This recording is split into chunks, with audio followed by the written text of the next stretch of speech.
Assalamualaikum warahmatullahi wabarakatuh.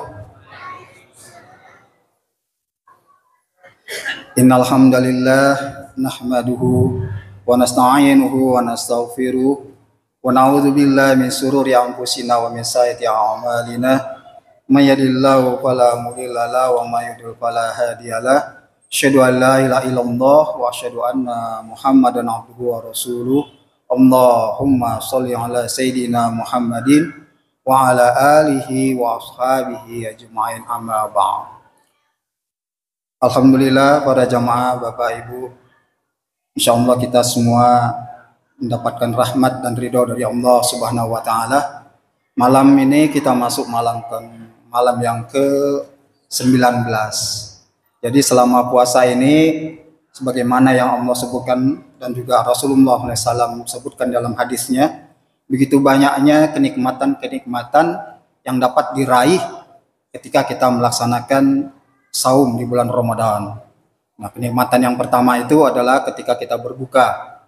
Itu kita berbuka itu nikmatnya yang pertama itu adalah ketika kita merasakan air yang mengalir di tenggorokan kita, hilanglah dahaga kita. Nah, itu kan juga ada doanya. Zahabat zama'u wa aftalatir ruku wa sabatul ajru insyaallah. Nah, ketika kita berdoa itu kan sebenarnya arti dari doa kita itu menyampaikan bahwa sudah basah tenggorokan kita ini. Lalu kemudian yang dimaksud dengan hadis ini juga di dalam doa ini, itu ketika kita habis berdoa itu kita tuh mau minta apa? Nah, maka perbanyaklah doa ketika kita waktu berbuka puasa. Jadi kan waktu kita berbuka puasa tuh, masuk waktu berbuka puasa, bismillah atau bismillahirrahmanirrahim, ambil air minum. Setelah masuk air minum ke tenggorokan kita, bacalah doa. Boleh baca Allahumma lakasumtu wa bika amantu wala rizqika aftartu zahabat zama'u wa talatil uruku wa sabatal ajru insyaallah. Habis itu minta doa kepada Allah. Nah, karena makna dari doa buka berpuasa itu seperti itu. Kamu udah berpuasa nih, karena puasa ini kata Allah untukku. Beda dengan sholat, haji, sedekah dan ibadah lainnya. Nah, ini puasa ini untukku kata Allah. Nih, kamu udah berbuka nih. Kamu mau minta apa? Nah, gitulah kira-kira bahasanya. Jadi gunakan kesempatan itu. Berdoalah kita minta kepada Allah. Lalu kemudian dalam hadis Nabi yang lain disebutkan, perbanyak doa kita di malam-malam di malam bulan Ramadan, yaitu semenjak berbuka, artinya tenggelamnya matahari. Allahumma innaka afuwun tuhibbul afwa fa'fu anni. Perbanyak doa itu.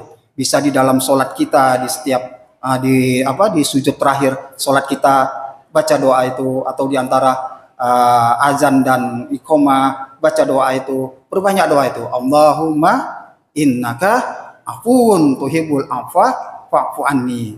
Itu Rasulullah mengajarkan kepada kita. Nah, inilah salah satu kenikmatan orang yang melaksanakan ibadah puasa di bulan Ramadan. Belum lagi nikmat yang lain. Kenikmatan sosialnya dapat. Bagaimana kita itu buka puasa bersama keluarga, anak istri, kumpul semua dalam satu meja, satu rumah. Satu meja kita buka puasa, belum lagi sahurnya sama-sama. Pernah nggak terjadi seperti ini? Bangun jam 3 malam, bangun jam 4 malam, duduk satu meja dengan anak istri. Enggak. Momennya ada di bulan Ramadan. Nah, itu salah satu nikmatnya. Jadi nikmat sosial. Dan juga diantaranya itu ini, kita berjamaah mengunjungi, mendatangin masjid rame-rame seperti ini. Belum lagi nikmat sosial yang lainnya, bagaimana kita merasakan lapar, akhirnya terbetik untuk kita memberi, itu memberi makan. Nah, itu dalam hadis Nabi itu kan, bagaimana orang yang memberi makan orang yang berbuka puasa, nah, pahalanya itu sama dengan orang yang berpuasa. Jadi ini di antara kenikmatan yang Allah dan Rasulullah sampaikan kepada kita. Baik Bapak Ibu jamaah sekalian, dalam hadis Rasulullah SAW bersabda, Muru sobi bisolati iza balagho sab'an sinin. Perintahkanlah anakmu itu sholat ketika umur 7 tahun. Wa iza balagho asra sinina fatribuhu 'alaiha. Maka ketika dia berumur 10 tahun, pukullah dia. Artinya kalau dia tidak mau mendengarkan apa yang kita perintahkan, agar dia mau sholat, dia tidak mau, pukullah dia. Pukulnya dengan lemah lembut. Artinya setidaknya kita mukul bukan dengan alat, tapi usahakanlah kita pukul itu, kalaupun memang dipukul ya, itu dengan tangan kanan kita. Baca doa bismillah, pukul telapak kakinya supaya dia mau sholat. Ini hadis Nabi ini menjelaskan kepada kita umur 7 tahun anak-anak itu setiap perintah, apalagi kewajiban sholat, itu anak-anak itu sudah memang harus ditegur, disuruh untuk melaksanakan sholat. Nah, jadi ketika kita menyuruh mereka, maka itu pun anak-anak itu akan tahu dia, oh iya, berarti saya memang harus sholat. Saya nggak bisa sholat, Bu, saya nggak bisa sholat. Ayah, belajar, karena masih umur 7 tahun. Jadi maka di dalam puasa itu ada momentum yang menjadikan seorang anak itu wajib puasa itu ketika sudah masuk masa baliknya. Jadi masa balik itu, Bapak Ibu, kalau perempuan, dia ketika masuk masa baliknya, dia itu sudah mendapat haid. Umurnya bisa paling cepat 10 tahun, 11, 12, atau paling lama 15 tahun. Itu wanita. Dapat dia haidnya pertama, dia sudah balik. Nah, maka sampaikan kepada anak kita, hai anakku, hai putriku, engkau sudah balik. Apapun yang kau lakukan berkaitan dengan syariat Islam, maka engkau tanggung sendiri. Engkau berpuasa, pahala untukmu. Engkau sholat, pahalanya untukmu. Engkau bersedekah, pahalanya untukmu.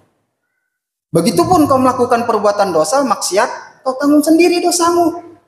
Bukan bunda lagi, bukan ayah lagi. Sampaikan itu. Nah, ini bagi wanita. Nah, bagi yang anak laki, kapan dia mulai baliknya? Baliknya kalau dia sudah mimpi basah. Kita menyampaikan ini kepada anak-anak kita, harus kita sampaikan. Ini bukan perkara yang memang harus diam-diam, nggak boleh, ini tabu kalau disampaikan kepada anak. Enggak. Islam sudah mengajarkan hal-hal yang seperti ini. Sampaikan. Nah, kamu umurmu udah 10 tahun, umurmu 12 tahun. Udah pernah mimpi nggak? Mimpi apa ya? Mimpi apa, Bun? Itu kamu tidur, bangun, celanamu basah. Lengket. Udah. Nah, tuh. Tahu nggak kamu itu apa? Nah, kalau dia tahu, alhamdulillah, syukur. Kalau dia tidak tahu, nah ini problemnya ada di orang tua. Anak itu kapan mulai baliknya, jadi kita nggak tahu. Nah ini, jadi Bapak Ibu jamaah sekalian, jadi ketika anak itu sebelum sampai baliknya, umur 7 tahun, itu sudah disuruh dia untuk berpuasa. Suruh dia untuk berpuasa. Nah, ketika dia belum umur 7 tahun, artinya masih balita, masih anak-anak, itu sesuai dengan kemampuannya aja. Yang berpuasa, silahkan. Ayah, aku mau ikut sahur nih, silahkan.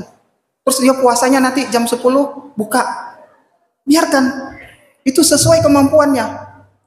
Sesuai kemampuannya tuh. Jadi jangan didorong tuh anak puasa 1 hari penuh. Karena dia masih anak-anak. Apalagi tuh anak belum balik.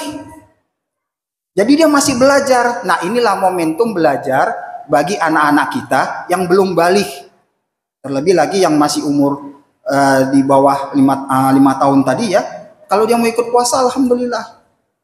Nah, nanti kalau dia puasa, nanti kita kasih dia surprise. Biar makin bersemangat dia berpuasa. Tapi kita nggak boleh memaksakan. Nak, jangan buka, nak. 2 jam lagi nih mau buka puasa. Jangan batalin puasanya. Tanggung nih, udah jam 4. Nih padahal si anak perutnya udah sakit, udah kelaparan. Dipaksa. Nggak benar. Kalau dalam pendidikan Islam, dalam parenting Islami itu nggak boleh. Karena nih anak ini belum punya kewajiban. Maka dalam Islam juga disebutkan tuh kan, la yukallifullahu nafsan illa wus'aha. Nggak boleh ada paksaan. Jadi ketika kita sanggup silakan. Kalau tidak sanggup jangan. Termasuk juga dengan anak-anak kita. Maka Bapak Ibu jamaah sekalian, cara mendidik puasa yang terbaik itu untuk anak-anak kita itu adalah melihat contoh teladan. Nah, siapa itu contoh teladan? Contoh teladan di rumah itu adalah ayah dan bundanya. Jadi kalau ingin anaknya berpuasa dan berpuasanya puasa yang bagus, puasa yang baik, yang di dalamnya penuh dengan amalan-amalan soleh, maka ayah bundanya harus kasih contoh. Kalau anaknya ingin tadarus, ingin anaknya khatam Al-Quran, ayah bundanya jadi contoh yang terbaik. Nah, ingin anaknya bersedekah, ayah bundanya juga harus jadi contoh yang terbaik. Maka apa-apa yang kita lakukan itu kan dilihat oleh itu anak. Jadi apa yang dilihatnya ditangkap oleh matanya, apa yang didengarnya ditangkap oleh telinganya, apa yang dirasanya itu bisa dirasakan oleh hidungnya, bahkan apa yang diucapkan itu bisa dirasakan oleh mulutnya, bahkan itu semua akan terasa ke dalam seluruh anggota tubuhnya, maka itu nanti akan terdetek ke otaknya, maka di dalam otaknya itu memorinya akan merekam semua itu. Ini anak-anak. Maka kan selalu dalam parenting Islam itu disebutkan itu. Ketika kamu berkata kotor di depan anak-anak kamu, maka itulah yang akan dicontoh oleh anak kamu. Memori itu akan cepat merekam. Maka di bulan puasa ini Bapak Ibu jamaah sekalian, jadi apa-apa yang kita lakukan di bulan puasa ini, mulai kita sahur, kita perlihatkan kepada anak kita.